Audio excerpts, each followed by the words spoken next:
아래의 구독 버튼을 눌러주세요. 그럼 종 모양이 나옵니다.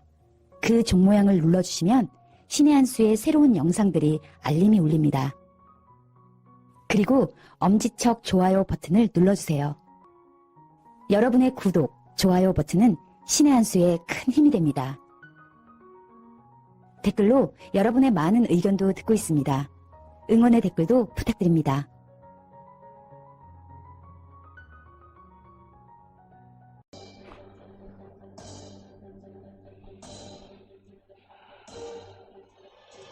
안녕하십니까. 신의 한수 홍철기입니다. 4.15 총선에서 문재인 정권을 심판해야 대한민국이 살아납니다. 총선 무조건 이겨야 됩니다. 이제는 뭐 더 물러설 수가 없습니다. 승리 전략을 오늘 갖고 나온 분이 있습니다. 자유한국당 용인수지에 공천 신청한 김정기TV 김정기 박사가 총선 승리 전략을 알려드립니다. 안녕하십니까. 안녕하십니까. 예, 오늘 공천 신청하셨다고요? 예, 오늘 역사적인 날입니다. 드디어 제가 경기도 용인 수지 지역에 공천을 신청했습니다. 예. 그래서 제가 황교안 대표가 종로에 출마하셔서 서울 선거를 견인을 하고 저는 경기 선거를 견인하기 위해서 미랄이 되기 위해서 출사표를 던졌습니다. 예. 정말 용인 한 10년 이상 사셨다고요? 예, 10년 됐습니다. 예. 그리고 제 처가의 고향이 예. 용인이고요. 예. 제 정조부부터 조상 대대로 살아왔던 고향이 또 용인입니다. 예. 낙향 선비라는 낙향 뜻이네요. 선비 집안이에요. 예. 네. 아, 그러니까 뭐 결론적으로 말씀드리면은 예. 용인의 사위이자 예. 용인의 손자 이렇게 얘기할 수 있겠네요. 그렇죠. 그런 셈이죠. 역시 우리 홍 부장님 예술적인 언어 표현 능력을 구사하고 계십니다. 과찬이십니다. 어쨌든 그럼에도 불구하고 수도권 선거는 기본적으로 바람 아니겠습니까? 바람이죠. 예. 그러기 위한 수도권 선거에 대한 승리 비책. 사실 제가 아까 귀뜸을 들었는데 비책이라기보다는 모두가 알고 있는 건데 그렇죠. 얘기를 못 하고 있는 거더라고요. 맞습니다. 그러니까 4.15 총선 비책이라는 것은 4.15 총선에서 승리를 한다는 것은 원내 가반에서 확보잖아요. 예. 가볍게 할 수 있습니다. 예. 어떻게 하는가 하면요. 경기도 122개 국회 의석 중에 지난번 20대 총선에서 우리가 35석에서 지금 31석 남았는데요. 예. 요것을 그러니까 거의 한 30% 득표를 한 거잖아요. 예. 그런데 이걸 50%로 만드는 거예요. 예. 30%를 50%로 만들면 122석 중에 61석이죠. 예. 수도권에서. 그렇죠. 예. 지금 31석이니까 몇 석이 늘어나죠? 30석이 늘어나죠. 예. 그 다음에 부울경입니다. 그렇죠. 부울경이 전체 의석이 40석입니다. 네. 40석인데 70% 했어요. 예. 지난번에. 그러면 몇 석이에요? 28석이죠. 예. 이것을 90%를 하는 거예요. 부울경 90%요? 그러면 36석이죠. 예. 그럼 8석 늘어나잖아요. 예. 합쳐서 거의 40석이 늘어나죠. 예. 사실은 우리가 수도권에 대표해도 자유한국당 기본이 100명이 넘어가잖아요. 예. 그러면 고등 산수가 아니더라도 보통 산수를 해도 예. 150석이 됩니까? 안 됩니까? 할 수 있을 것 같은데. 할 수 있잖아요. 예. 그러면은 어떻게 수도권에서 50%를 확보하고 부울경에서 90%를 확보하느냐? 예. 사람입니다. 예.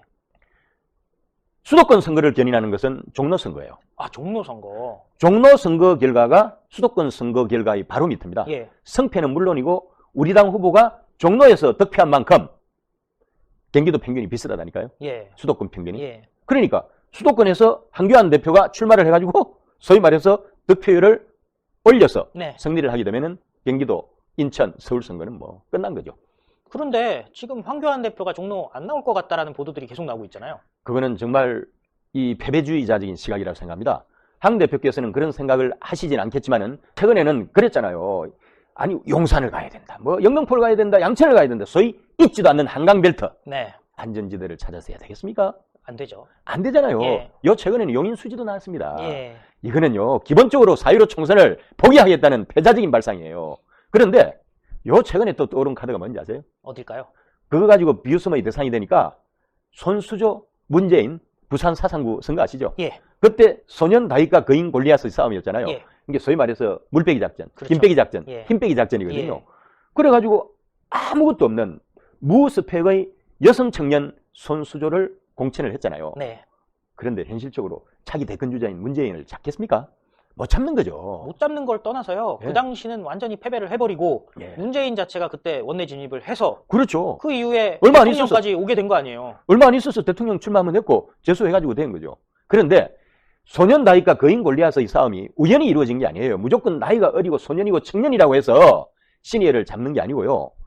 당시에 다윗은 천재 소년이었습니다. 네. 그리고 상대방인 골리앗의 아킬레스건이 있잖아요. 네. 어킬리스 텐던이라고 해서 아킬레스건 치명적인 약점을 천재 소년 다윗이 깨뚫고 그거를 집중 공략해서 게임을 끝내버린 거예요. 그렇죠. 그러니까 무조건 청년 갖다가 쓴다고 해서 소위 말해서 비대칭 전략의 일환으로서 선거를 치른다. 그건 너무 순진한 생각이에요. 아니 사실 뭐 당이 작아가지고 예. 군소 정당이라 어쩔 수 없이 비대칭 전력을 쓴다는 건 이해가 그렇죠. 돼요. 마치 맞습니다. 북한이 미국을 상대로 비대칭 전력을 확대하는 거랑 네. 같은 거잖아요. 그런 거죠. 근데 사실 대한민국의 제1 야당이고 네. 어떻게 보면 수권 전당이라고 할 수 있는 자유한국당이 네. 비대칭 전력을 쓴다는 것은 좀 문법과는 다른 거 아닙니까? 만일에 소년 다이가 같은 천재 소년을 수입할 수만 있다면 네.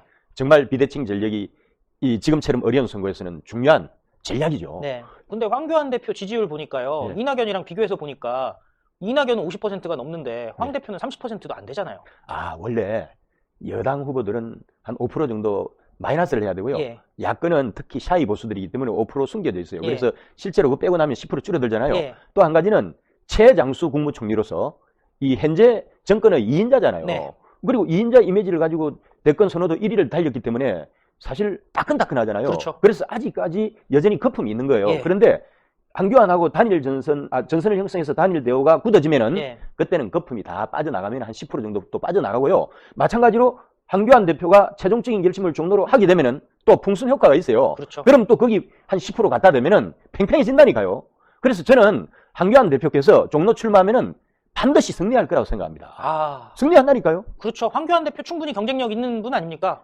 아유, 정세균 때 왜 안 됐는가 하면은 거기서 삼선 의원에 했던 박진 전 의원하고 초선 의원에 했던 정인봉 전 의원 이 두 분뿐만 아니라 오세훈도 가서 한번 떨어지고 뭐 이명박도 거기 또 위원장이었고 그냥 해가지고 소위 말해서 자유보수 우파를 지지하는 세력들이 4분 오열이 돼버렸어요. 네. 그래서 갈라져 있었는데 이번에 예를 들어서 황 대표가 가시면은 정인봉 선배도 경기고등학교 출신이고 박진 선배도 경기고등학교 출신이에요. 예. 두 선배가 황교안 대표 오면 공동선대본부장 안 해주겠어요? 아, 그러면은 흩어졌던 자유한국당 지지 세력들이 모이게 되고 옛날의 영화를 누리게 되면은 이낙연 정도는 한 방에 날립니다. 예. 아니 천하의 황교안이 자유보수 우파의 수령이라고 할 수 있는 황교안 대표께서 끝까지 이낙연 정도, 이낙연은 망통이에요. 예. 아니 공천이 뺏긴 호남에서 사선하고 그다음 호남에 얹혀서 사는 문재인의 임명을 받은 국무총리, 예. 물총리 정도를 놓고 무서워서 도망가서야 총선 승리가 보장이 되겠어요?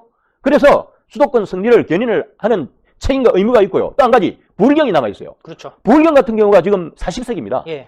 그거 70%예요. 지난번에 70% 했던 거를 90% 하면 됩니다. 그럼 8석이 늘어나요. 그럼 합쳐서 한 40석 정도가 늘어나잖아요. 예. 아무리 우리 자유한국당이 최악의 상황으로 가도 100석은 넘어가잖아요. 그렇죠. 그럼 원내 가반에 가까워지지 않습니까? 그럴 것 같은데요. 그래서 우리가 승리를 한다는 건데 그럼 부울경은 어떻게 해야 되느냐? 김태호와 홍준표를 써먹으면 돼요. 예. 김태호는 거창에 가겠다고 홍준표는 고향 땅 창녕에 가겠다는데 예. 만일에 거창 가고 창녕 가고 싶으면은 마지막 고향 사람에 대한 봉사를 하고 싶다면은 예. 창녕군의회와 예. 거창군의회 의원으로 예. 기초의원으로 출마해서 봉사를 하시라는 거예요. 예. 만일에 그게 아니고 꿈이 있다면은 이번 기회에 당당하게 경상도 혐지를 자청하라. 예. 경상도 혐지가 어딘지 아세요? 어딜까요? 문재인의 성역인 양산, 아, 노무현의 성역인 김해. 예. 그런데 저쪽은 김두관을 하방시켰잖아요. 그렇죠. 양산에 나온다는 거 아닙니까? 양산 그럼 을에 나온다. 양산을이 그럼 누구를 대적을 시켜야 될까요? 어. 홍준표예요. 또 거기 소년 내보낼 순 없으니까. 아, 그렇죠. 홍준표가 김두관을 상대해야 되고, 그 다음에 김해는 갑을 다 예. 문재인 후예들이 지금, 노무현 후예들이 다 그렇죠. 장악하고 예. 있어요. 그래서 김해 을이죠. 그렇죠. 김태호가 김해 을에서 국회의원 2번 했습니다. 네. 김태호가 거기 가면 수승한다니까요. 그러면은, 만일에 양산과 김해에서 홍준표와 김태호가 배지를 달고 돌아오잖아요. 예. 그러면은 문재인과 노무현을 밟은 거잖아요. 예. 그것이 기점이 돼가지고 경남 전령을 압승으로 몰아가고 예. 그 바람이 부산을 초토화시키고 예. 울산까지 가가지고 부울경 90%의 꿈. 그러니까 지금 현재 70% 28석에서 90% 36석. 그래서 합쳐서 이 수도권 전선과 부울경 전선에서 30%를 50%로 70%를 90%만 해도 40석을 더하면서 원내 가반 의석은 가볍게 하는데 이 중심적인 인물이 수도권은 황교안이 돼야 되고 부울경에는 홍준표와 김태호가 용기 있는 도전을 하라는 거고 만일에 황교안도 말 안 듣는다. 김태호도 말 안 듣는다. 홍준표도 말 안 듣는다. 김영호 공관위원장께서 말 안 들으면은 날려버리세요. 당대표를 포함해서. 그래서 공관위원장의 강권으로 황교안 대표를 무조건 전략공천 종로, 홍준표, 양산, 김태호, 김해. 그러면은 선거는 끝납니다. 예. 오늘 말씀 감사했습니다. 감사합니다. 예. 승리하기 위해선 뭉쳐야 됩니다. 가용한 모든 자원을 동원해야 됩니다. 그렇기 때문에 자유한국당 그리고 보수의 대표 주자들이 선거를 이끌어가야 합니다. 김정기 박사의 총선 도전도 그런 선거 전략의 일부분으로 저는 이해를 했습니다. 많은 관심 부탁드리겠습니다. 그러기 위해서, 승리를 위해서는 신의 한 수도 같이 뛰어야 되는데요. 그러기 위해서는 구독, 추천 큰 힘이 되고요. 1877-1477 정기 회원 가입, 유튜브 회원 가입도 큰 도움이 됩니다. 김정기 TV도 많은 시청 부탁드리겠습니다. 감사합니다. 감사합니다. 감사합니다.